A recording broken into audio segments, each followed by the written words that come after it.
প্ৰথম কোৱেশ্যনটো দিয়া আছে who is known as Asom Kesari Asom Kesari বুলি কাক জনা যায় অপশ্যন এ দি আছে জ্যোতিপ্ৰসাদ আগৰৱালা অপশ্যন বি দি আছে অম্বিকাগিৰি ৰায়চৌধুৰী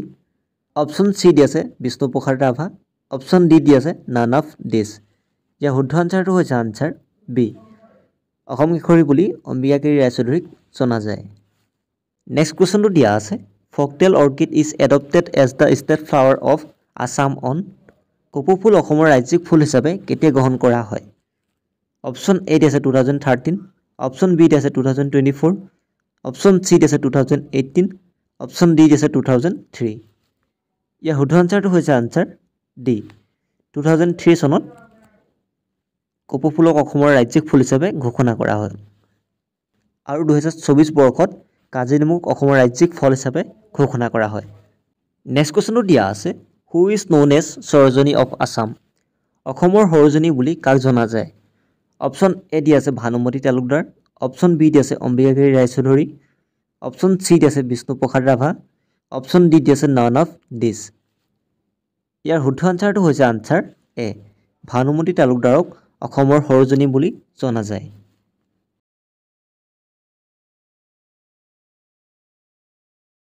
নেক্সট কুৱেশ্যনটো দিয়া আছে Kaziranga national park was declared as world heritage site by UNESCO on Kaziranga ৰাষ্ট্ৰীয় উদ্যানক ইউনেস্কোৰ দ্বাৰা বিশ্ব ঐতিহ্য ক্ষেত্ৰ হিচাপে কেতিয়া গ্ৰহণ কৰা হয় অপশ্যন এ দি আছে 1974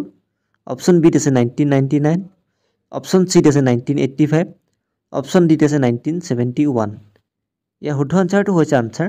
চি 1985 চনত কাজিৰঙা ৰাষ্ট্ৰীয় উদ্যানক ৱৰ্ল্ড হেৰিটেজ চাইট বা বিশ্ব ঐতিহ্য ক্ষেত্ৰ হিচাপে ইউনেস্কোই ঘোষণা কৰিছিল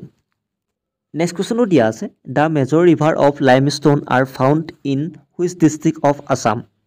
অসমৰ কোনখন জিলাত চূণশিল প্ৰধানকৈ পোৱা যায় অপশ্যন এ দি আছে ডিমা হাছাও অপশ্যন বি দি আছে গোলাঘাট অপশ্যন চি দি আছে তিনিচুকীয়া অপশ্যন ডি দি আছে নান অফ দিছ ইয়াৰ শুদ্ধ আনচাৰটো হৈছে আনচাৰ এ ডিমা হাছাও জিলাত প্ৰধানকৈ চূণশিল পোৱা যায় নেক্সট কুৱেশ্যনটো দিয়া আছে who is known as the lion man of Assam অসমৰ সিংহ মানুহ বুলি কাক জনা যায় অপশ্যন এ দি আছে নবীন চন্দ্ৰ বৰদলৈ অপশ্যন বি দি আছে যতীন চন্দ্ৰ বৰদলৈ অপশ্যন চি দি আছে ৰাধা গোবিন্দ বৰুৱা অপশ্যন ডি দি আছে নান অফ দিছ ইয়াৰ শুদ্ধ আনচাৰটো হৈছে আনচাৰ চি ৰাধা গোবিন্দ বৰুৱাক লায়ন মেন অফ আছাম নামে জনা যায় নেক্সট কুৱেশ্যনটো দিয়া আছে who is the first Assamese to climb mount Everest আৰোহণ কৰা প্ৰথম অসমীয়া কোন অপশ্যন এ দি আছে তৰুণ শইকীয়া অপশ্যন বি দি আছে যতীন চন্দ্ৰ বৰদলৈ অপশ্যন চি দি আছে ৰুদ্ৰ বৰুৱা অপশ্যন ডি দি আছে নান অফ দিছ ইয়াৰ শুদ্ধ আনচাৰটো হৈছে আনচাৰ এ তৰুণ শইকীয়া মাউণ্ট এভাৰেষ্ট আৰোহণ কৰা প্ৰথমগৰাকী অসমীয়া নেক্সট কুৱেশ্যনটো দিয়া আছে who is the first and only women chief minister of Assam অসমৰ প্ৰথম আৰু একমাত্ৰ মহিলা মুখ্যমন্ত্ৰী তলৰ কোনগৰাকী অপশ্যন এ দি আছে মীৰা বৰঠাকুৰ অপশ্যন বি দি আছে ৰেণুকা দেৱী অপশ্যন চি দি আছে অজন্তা নেওগ অপশ্যন ডি দি আছে আনোৱা টাইমুৰ ইয়াৰ শুদ্ধ আনচাৰটো হৈছে আনচাৰ ডি আনোৱা টাইমুৰ অসমৰ একমাত্ৰ আৰু প্ৰথম মহিলা মুখ্যমন্ত্ৰী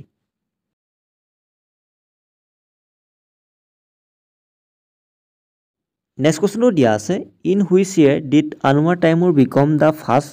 and only women chief minister of Assam কোন চনত ছৈয়দ আনোৱা টাইমুৰ অসমৰ প্ৰথম আৰু একমাত্ৰ মহিলা মুখ্যমন্ত্ৰী হৈছিল অপশ্যন এ দি আছে 1945 অপশ্যন বি দি আছে 1960 অপশ্যন চি দি আছে 1968 অপশ্যন ডি দি আছে 1980 ইয়াৰ শুদ্ধ আনচাৰটো হৈছে আনচাৰ ডি 1980 চনত ছৈয়দ আনোৱা টাইমুৰ অসমৰ মুখ্যমন্ত্ৰী হৈছিল নেক্সট কুৱেশ্যনটো দিয়া আছে the battle of Latakata took place during the reign of which Ahom king Latakata ৰণ কোনজন আহোম ৰজাৰ শাসন কালত বা ৰাজত্ব কালত সংঘটিত হৈছিল অপশ্যন এ দি আছে ৰাজেশ্বৰ সিংহ অপশ্যন বি দি আছে লক্ষী সিংহ অপশ্যন চি দি আছে ৰুদ্ৰ সিংহ অপশ্যন ডি দি আছে শিৱ সিংহ ইয়াৰ শুদ্ধ আনচাৰটো হৈছে আনচাৰ এ ৰাজেশ্বৰ সিংহৰ শাসন কালত লটাকটা ৰণ সংঘটিত হৈছিল নেক্সট কুৱেশ্যনটো দিয়া আছে the Moamoria revolution began during the reign of which Ahom king Moamoria বিদ্ৰোহ কোনজন আহোম ৰজাৰ ৰাজত্ব কালত সংঘটিত হৈছিল অপশ্যন এ দি আছে ৰাজেশ্বৰ সিংহ অপশ্যন বি দি আছে লক্ষী সিংহ অপশ্যন চি দি আছে ৰুদ্ৰ সিংহ অপশ্যন ডি দি আছে শিৱ সিংহ ইয়াৰ শুদ্ধ আনচাৰটো হৈছে আনচাৰ বি লক্ষী সিংহৰ শাসন কালত বা ৰাজত্ব কালত মোৱামৰীয়া বিদ্ৰোহ সংগঠিত হৈছিল। নেক্সট কুৱেশ্যনটো দিয়া আছে হুইচ আহোম কিং বুল the Namdang stone bridge over the Namdang river. Namdang নদীৰ ওপৰত থকা নামদাঙৰ শিলৰ সাঁকো কোনজন আহোম ৰজাই নিৰ্মাণ কৰিছিল? অপশ্যন এ আছে ৰাজেশ্বৰ সিংহ, অপশ্যন বি আছে লক্ষী সিংহ, অপশ্যন চি আছে ৰুদ্ৰসিংহ, অপশ্যন ডি আছে শিৱসিংহ। ইয়াৰ শুদ্ধ আনচাৰটো হৈছে আনচাৰ চি, ৰুদ্ৰসিংহই নামদাঙৰ শিলৰ সাঁকো নিৰ্মাণ কৰিছিল আৰু এই শিলৰ সাঁকো নামদাং নদীৰ ওপৰত অৱস্থিত। নেক্সট কুৱেশ্যনটো দিয়া আছে during the reign of which king was prince Joymoti punished and killed. কোনজন ৰজাৰ শাসন কালত জয়মতী কুঁৱৰীক শাস্তি দি হত্যা কৰিছিল? অপশ্যন এ আছে ল'ৰা ৰজা, অপশ্যন বি আছে লক্ষী সিংহ, অপশ্যন চি আছে ৰুদ্ৰসিংহ, অপশ্যন ডি আছে শিৱসিংহ। ইয়াৰ শুদ্ধ আনচাৰটো হৈছে আনচাৰ এ, ল'ৰা ৰজা বা চুলিকফাই জয়মতী কুঁৱৰীক শাস্তি দি হত্যা কৰিছিল।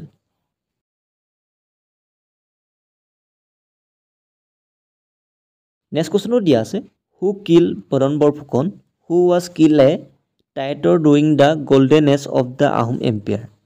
আহোম ৰাজত্বৰ সোণালী যুগত দেশদ্ৰোহী আখ্যা পোৱা বদন বৰফুকনক কোনে হত্যা কৰিছিল? অপশ্যন এ আছে ৰূপসিং বংগল, অপশ্যন বি আছে পুৰন্দৰ সিংহ, অপশ্যন চি আছে ৰুদ্ৰসিংহ, অপশ্যন ডি আছে শিৱসিংহ। ইয়াৰ শুদ্ধ আনচাৰটো হৈছে আনচাৰ এ, ৰূপসিং সুবেদাৰে বা ৰূপসিং বংগালে বদন বৰফুকনক হত্যা কৰিছিল। নেক্সট কুৱেশ্যনটো দিয়া আছে who gave Bishnu Prasad Rabha the title of Kalaguru. Bishnu Prasad ৰাভাক কলাগুৰু উপাধি কোনে প্ৰদান কৰিছিল? অপশ্যন এ আছে সৰ্বপল্লী ৰাধাকৃষ্ণন, অপশ্যন বি আছে জ্যোতিপ্ৰসাদ আগৰৱালা, অপশ্যন চি আছে নবীন চন্দ্ৰ বৰদলৈ, অপশ্যন ডি আছে ভূপেন হাজৰিকা। ইয়াৰ শুদ্ধ আনচাৰটো হৈছে আনচাৰ এ, সৰ্বপল্লী ৰাধাকৃষ্ণনে বিষ্ণুপ্ৰসাদ ৰাভাক কলাগুৰু উপাধি প্ৰদান কৰিছিল। নেক্সট কুৱেশ্যনটো দিয়া আছে হু dynastic coin ৱেৰ known as Narayani. কোন সাম্ৰাজ্যৰ মুদ্ৰাক নাৰায়ণী নামে জনা যায়? অপশ্যন এ আছে কছাৰী, অপশ্যন বি আছে আহোম, অপশ্যন চি আছে কোচ, অপশ্যন ডি আছে মৰাণ। ইয়াৰ শুদ্ধ আনচাৰটো হৈছে আনচাৰ চি, কোচ সাম্ৰাজ্যৰ মুদ্ৰাক নাৰায়ণী নামে জনা যায়।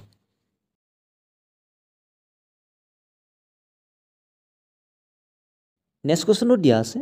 হু was the first to started the system of land surveying in Assam. অসমত কোনে প্ৰথমে ভূমি জৰীপ ব্যৱস্থা আৰম্ভ কৰিছিল?